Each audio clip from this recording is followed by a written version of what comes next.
Hey, good afternoon, traders. This is Trader Tim from EminiMind, and I'm doing a Monday market analysis video with a little bit of trade recap in here as well. One thing, if we start on the ES daily chart here, the last couple of weeks, we've talked about and we've seen firsthand in the Tuesday trading room and chatting with traders in the Discord, it's been pretty quiet.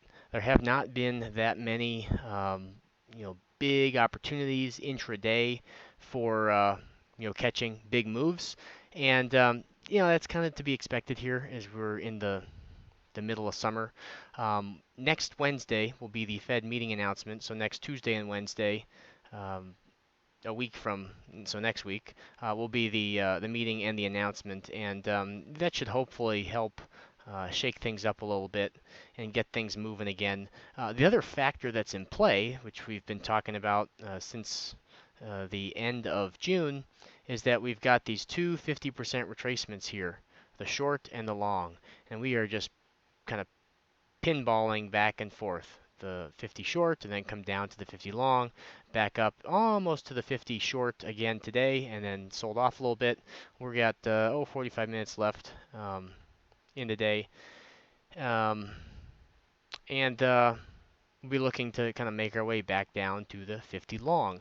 Now on Thursday, we had a pretty solid attempt to have a bearish bar and close lower, but look what happened. Thursday, we gapped down, so we opened below the 61.8 and of the long, and we sold off intraday, and then we rallied into the close. That was Thursday, and I found that to be very bullish, and we closed back up at the 50% long. All of these tails down here, we moved below the 61.8, but then we closed back up either above the 50 or at the very least, just close to the 50.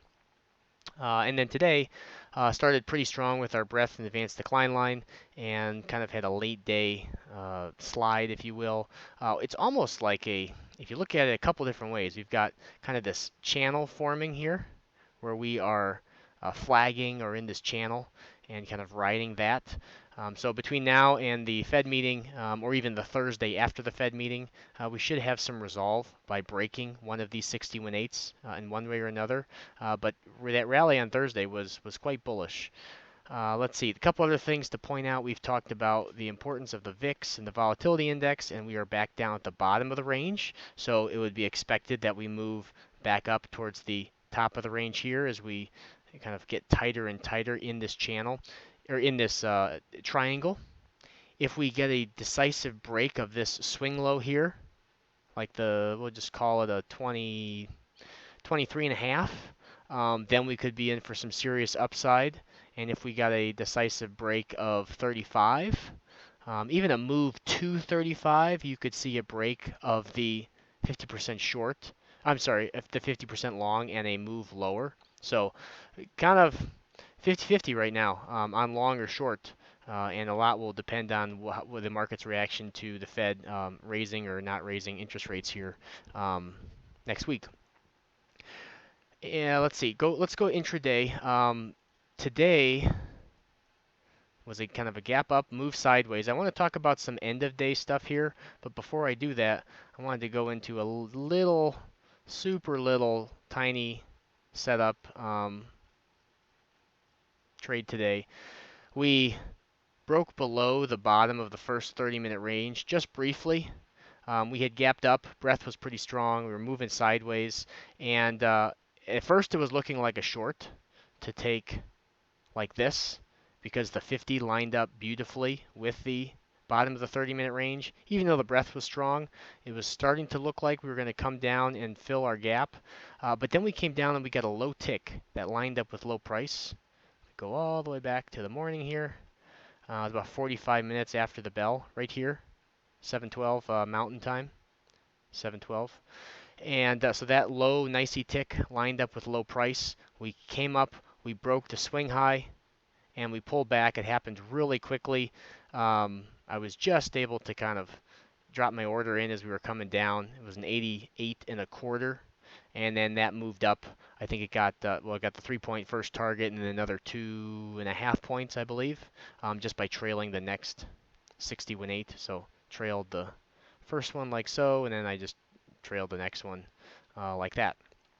And that was really it for the morning. There was just not much going on after that. I mean, just look at the sideways chop of just hugging that 30-minute range low. But as we got later in the day, a lot of times if the morning session is slow, sometimes you'll see a breakout, or in this case, a breakdown later in the day. And if you're not able to trade the morning, some things that I like to look at or encourage people to look at are the prior day's close. So filling that gap, if we didn't do it in the morning, looking for that price level to fill later in the day. And so as you get, you know, I would say at least after the lunch hour, if we're starting to come down in this case because the unfilled gap was below us, you can look to enter on a 50% short. This first one didn't trade all the way at its 50%, but these next ones did. And just trying to jump in anywhere along that trend towards the gap fill. Now, some of these aren't the cleanest, but 2 points is going to keep you in, and you can certainly ride it down and try to get all the way to the gap fill. And then the next spot I would look for is, okay, what happens at the gap fill? In this case today, we broke below it pretty easily. Like we didn't even bounce when we touched the gap fill. So at that point, you say, okay, well, there was no support there. We didn't touch or we didn't get any kind of a bounce. So let's look for a short when we come back up to the gap fill. And either looking for a 50% retracement or just kind of putting putting an order out there when you come up and retest would be a couple ways that you could do it. I try not to be too active in the last 15 minutes of the day. I really don't trade the close much at all, but sometimes there's opportunities, and those are some of the things I look for. It's also helpful to look at where is the prior day's high and low. If we filled the gap early in the day, are we still within yesterday's range? And if we were like today in a very tight range for the morning, sometimes you can look for us to come back like to the bottom of the range. Let's say this was the end of the day. This was all day's trading action moving sideways, and then we broke down. Well, now that series of lows that we were touching most of the day and bouncing in could act then as resistance, and you could look for a trade there.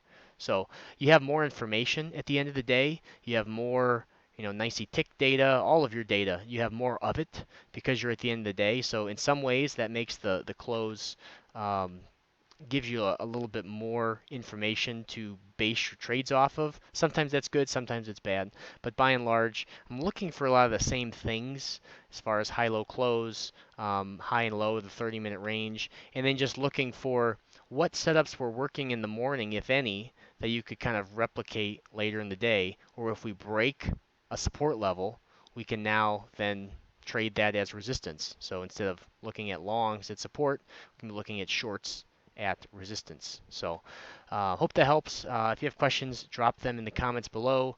You can tune in tomorrow morning. Every Tuesday we do a live trading session where I pull up my charts and trade and answer questions and whatnot. You can do that over at eminimind.com/VIP. And I hope everyone has a great week. We'll talk to you all soon.